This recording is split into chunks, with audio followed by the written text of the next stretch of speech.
And then in the midst of this vast, barren wilderness, they come to this body of water. Now, you know that it has to be something of God because there's nothing there but dirt and dust. At least in my picture. Maybe in yours there's something more, but there's water all of a sudden there. The chariot stops. Philip and the eunuch get out. They go down into the water, and he's baptized. And immediately, Philip is transported to another place. The eunuch doesn't see him again. It's a beautiful picture. And it begins to shape the way that we hear this text. And as I see that picture in my mind, there are questions that come to me. Why was there water in the midst of this wilderness? Why is it that these two only speak in questions? Do you understand what you're reading? Well, how can I unless someone explains it to me? What should keep me from being baptized?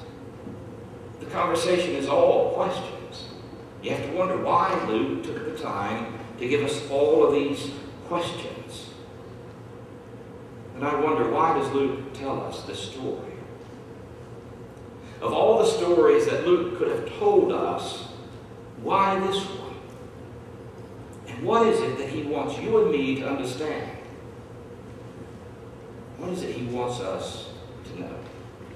I can't answer all my questions, but I think Luke does help us to answer many of the questions that we have in the telling of this story.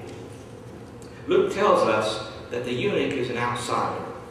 Well, he doesn't say it that bluntly, but you get the picture. He's gone to Jerusalem to worship.